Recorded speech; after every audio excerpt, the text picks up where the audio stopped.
Gang warfare is changing.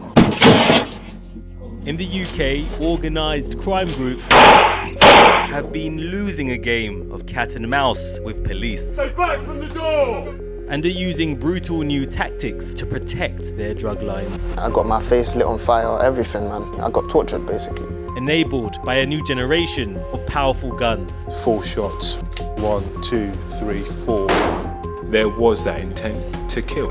And we are tracking them. Police officer, stop! From the front line. Let's get him. Hands on your head! Hands on your head! Oh my god. You are joking me. I am with Detective Inspector Ray Sekalongo as he returns to the scene of a shooting. Unknown to those who live here, this was the work of an international smuggling ring operating on their doorsteps.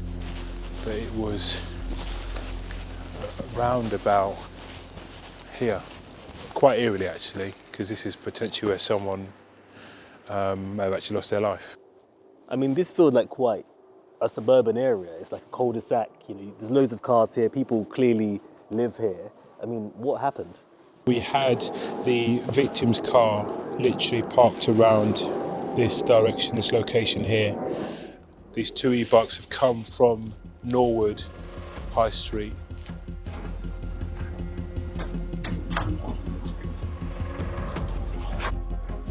The vehicle then reverses and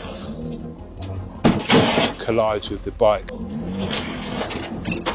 The car decides to drive off. The suspect then decides to fire 4 shots in that direction. 1, 2, 3, 4.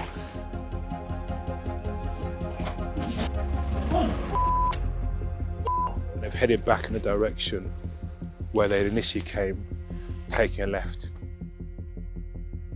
There was obviously concern by members of the public. They don't necessarily anticipate something like that, as serious as that, to happen on their street. Local officers attended, uniformed officers, and armed response. It became clearly apparent there were casings at the scene. In these 4 casings are vital clues about the gun fired, which reveal a worrying new trend in organised crime. For analysis, they are sent to the Met's Forensic Firearms Lab. It is so secure, I have to be tested too. Okay, so I'm taking a DNA sample, and this is so if they find my DNA in any of the weapons or the firearms, they know that I am not the suspect. The guns on Britain's streets vary in origin and impact. Firearms range from antiques to 3D printed weapons. Now investigators have identified a line of handguns newly imported from Southeast Europe and linked to a wave of shootings in the UK.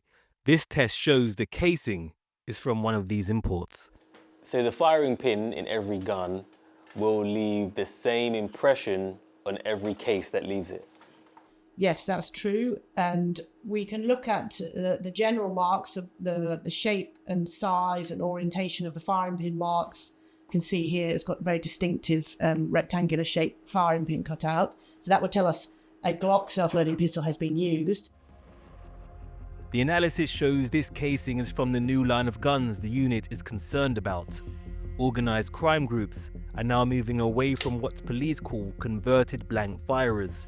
These are often starting pistols adapted to shoot homemade bullets. On the streets they are known as reballs. The reason for the shift is new laws banning convertible replicas has increased the demand for real guns.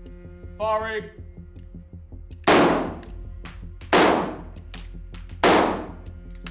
In the Met's firing range, we see how they compare.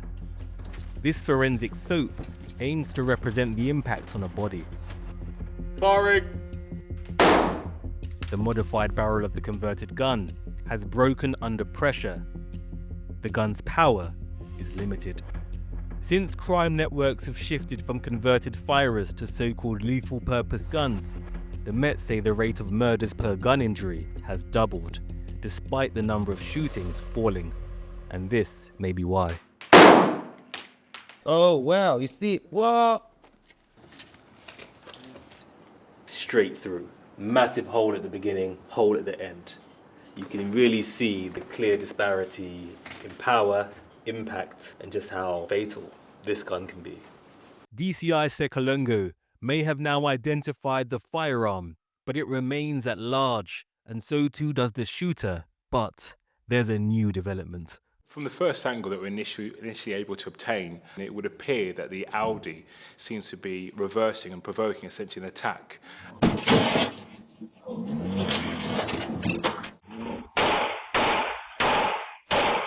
When the driver was arrested, his phone was reviewed, and actually on the phone was some really crucial Ring doorbell footage which clearly shows the same incident, but actually a wider view of what had actually taken place. And what you actually see is two e-bikes turn up on Dunbar Street, and they almost drive around the rear of this white car, this Audi.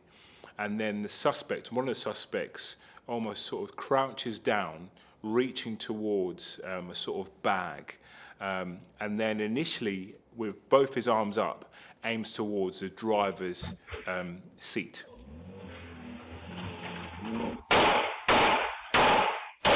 So that very much changed what that hypothesis is. There was that intent to kill. The shooter and his accomplice were on e-bikes, which officers say has become the getaway vehicle of choice for their suspects. Proactive firearms officers CJ and Reese have been deployed following a shooting in South London. What we do is, once there's been a lethal discharge, anything to do with firearms and there's a lot of gang tension going on, and we are sent to basically disrupt and deter. A lot of the crime, especially in this area, is e-bike enabled, and that's impacting how we actually conduct the operations like this today. So just down this road, at the end of this road, there was a shooting. And so this operation has been implemented to disrupt crime patterns. There's been a lot of gang tension in this area at the moment. You're dressed in all black, therefore I believe that there's a potential chance you have weapons, okay? Okay, right, I am just going to cuff you just for the time being, okay? Just because you are on an e-bike, all right? Right, how old are you? 17. 17, right. You've also got a balaclava in your pocket, which also makes me suspect that you are involved in criminal activity, okay? And black gloves. These suspects are minors, found to have done nothing wrong. But police suspicion of e-bikes has grown, and on patrols like this, they have become a target. They are the bane of our lives, really, those e-bikes, because we can never catch them. We have to be there at that split second, or they could go down any side road, any no entry. Here, mate, on the right in front of us. Can you grab him? E-bike. Yeah, both of them. Oh, I'm not going to get out in time. Go.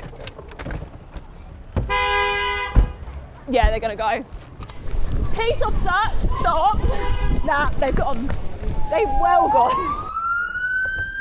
I tried running. That wasn't happening. You can see why we get so annoyed when the e-bikes make off, because they're quick. But this is a new era for organised crime. There are around 1 million cameras in the capital alone. Back in the South London shooting case, DCI Ray Sekalongo is being assisted by the self-surveillance of social media. We were alerted by another unit within the MPS that apparently there was a music video being filmed not too far away from where the shooting had taken place. We knew that from social media. We were then able to look at the CCTV and start identifying two individuals on two e-bikes. One individual in particular had a distinct white sort of stripe down his arm. That enabled us to then track those suspects all the way to the scene of the shooting.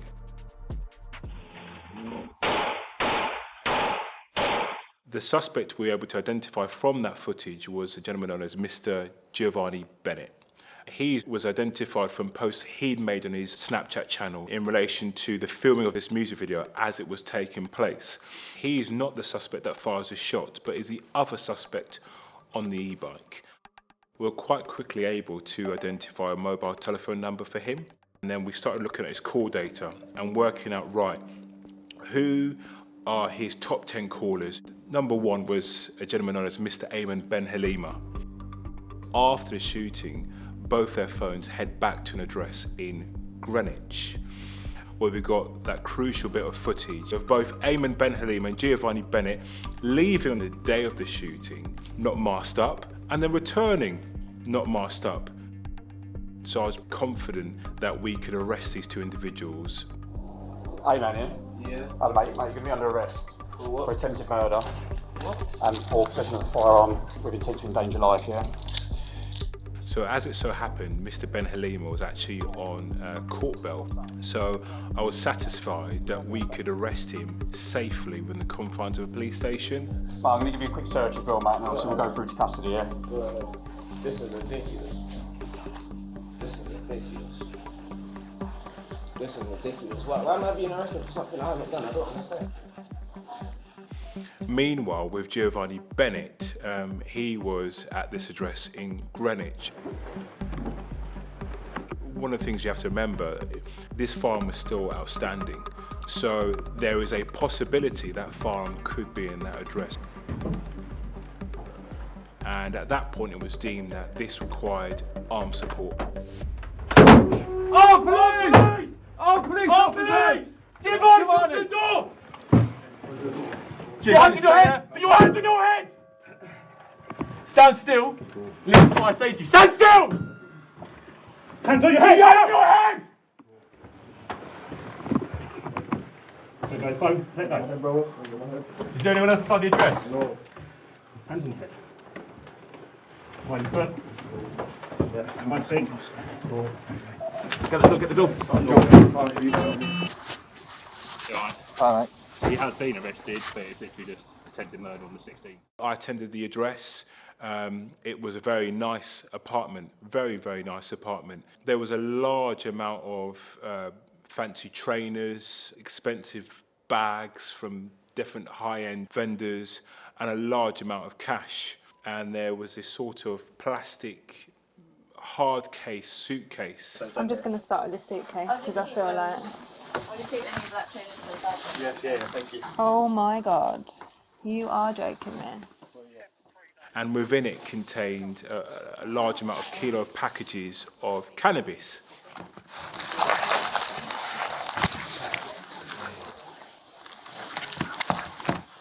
Some of the clothing was from, what we believe, from Thailand. That sort of sprung my attention because couldn't help but think about the music video. One of the lyrics was importing Cali overseas in suitcases. Got Cali coming from overseas. Suitcase filled and fast. And here we are, we found a suitcase which had kilo amounts of cannabis. What we established through analysis of their phones, Snapchat to be precise, they were in communication with various different other individuals to go out to be essentially drug mules importing cannabis into the UK, which was quite a massive breakthrough. The case has escalated beyond the shooting. This was a drug line that was grooming teenage girls to be sent abroad as drug runners. One of the adverts says, "Man got a pattern for one of you," which essentially means I've got an arrangement for the reader. All I need is a ting that's willing to fly out the country for a week, 18 plus. So that's a hook for that individual, essentially a free holiday. Everything paid for, food, accommodation, tickets, everything. Ladies, money opportunity there, don't miss out, don't be broke for 2025. If perhaps you're that individual who's perhaps young, impressionable, the business model, it appears to work. We see a lot in the media about various different, predominantly young females, being arrested in various parts of the world, trying to import drugs back into the UK. And we never really hear about the people perhaps behind who are orchestrating that.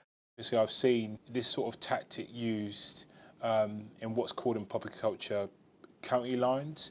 We're very much trying to entice predominantly younger children to get involved in dealing drugs in the local area or further afield.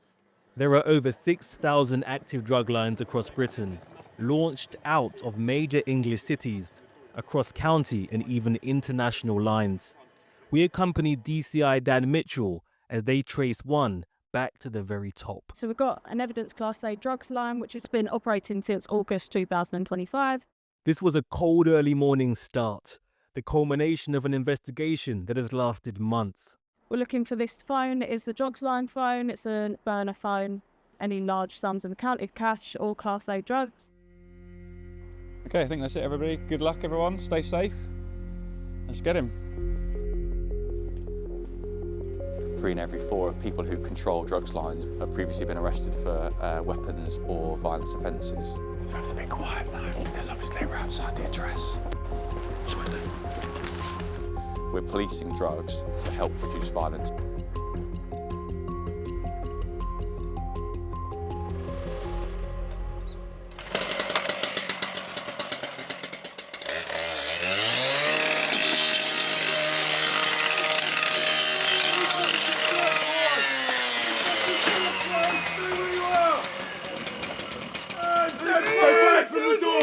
Officers, stay back from the door!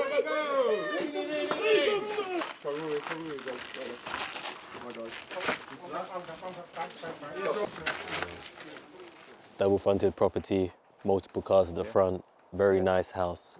How does this compare to some of the trap houses that you've raided? Well, I've seen some really dilapidated premises. It's dreadful, and then here we are back in the home of the controller of the drugs line, and as you can see, you know, affluent, nice property, detached, really expensive car in the drive. So it's really important that we do this work. We shut these drugs lines.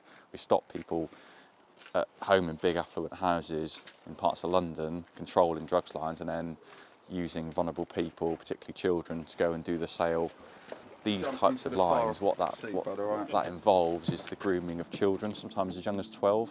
So often it's 15 to 17-year-olds. By policing drug supply like this, they can't now groom and exploit and draw in a child through county lines. The business model is reliant on teenage exploitation.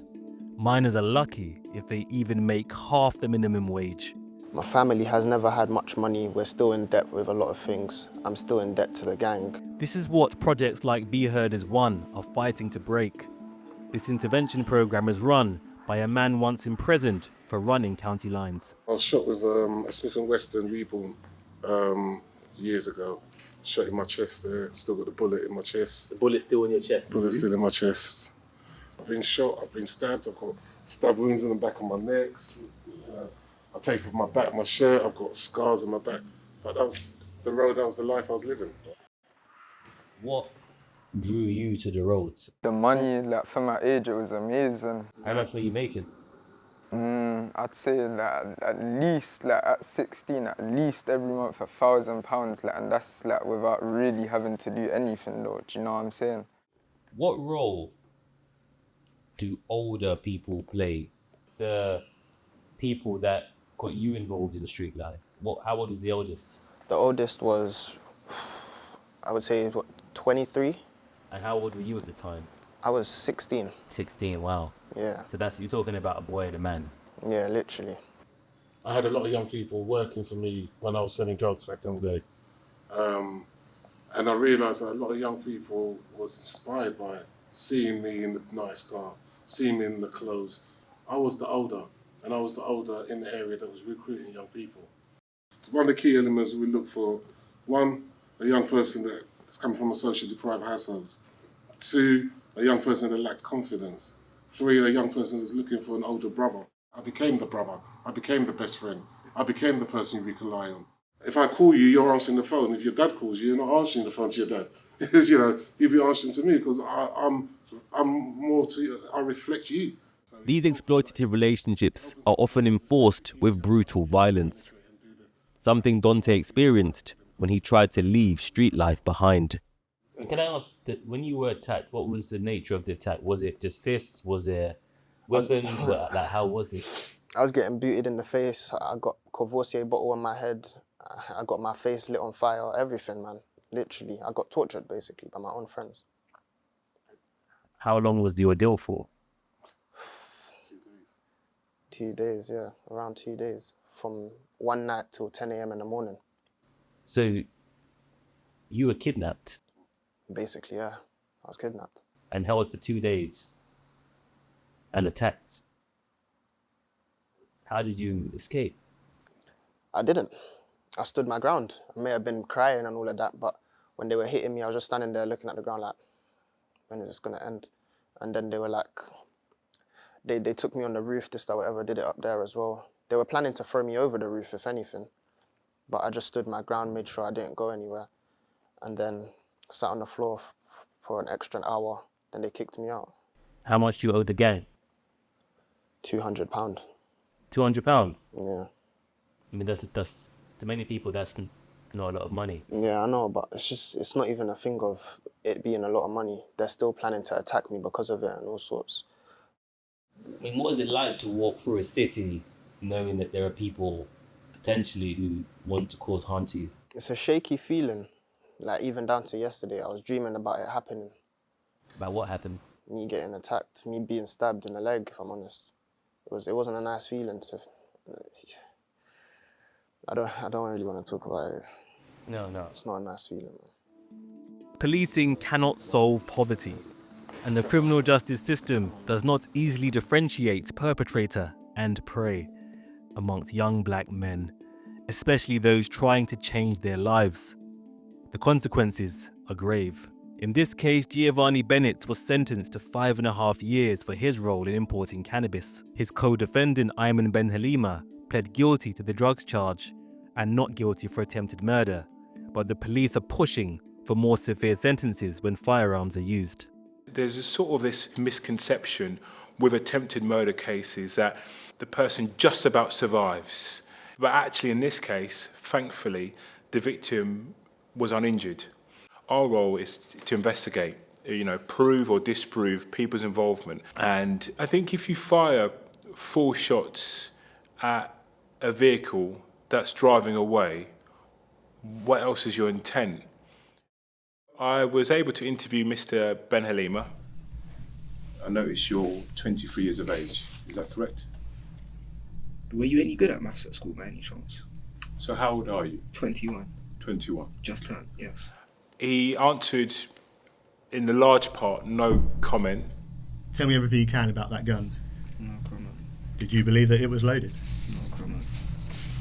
Did someone make you do this? No comment. Did someone pay you to do it? No comment. Are you under any pressure to do this? No comment. It's only until actually when we got to court and he actually gave evidence was the first time we actually got to hear his version of events. Mr. Ben Halima states that he's contacted by an associate who stated he needed a favour and he would pay him. And that favour was to go bring a firearm. What he believed, not a real firearm, a sort of prop for this music video. So Ben Halima says he collects this firearm, never really inspects it when he collects it. They then head to this music video, which is filmed, and then this same individual says, I've got another job for you. I need you to attend this location where there'll be a white car to essentially resolve a dispute over drugs. Mr. Ben Halima said he'd seen the white vehicle and his intention was just to scare him, send a message. At which point, the driver of the Audi, as you've seen from the CCTV, reverses into the e-bike. Mr. Ben Halima, in his own words, was infuriated, and as anger, he decided to fire these shots back at the Audi. And he didn't realise at that time that it was actually a real firearm.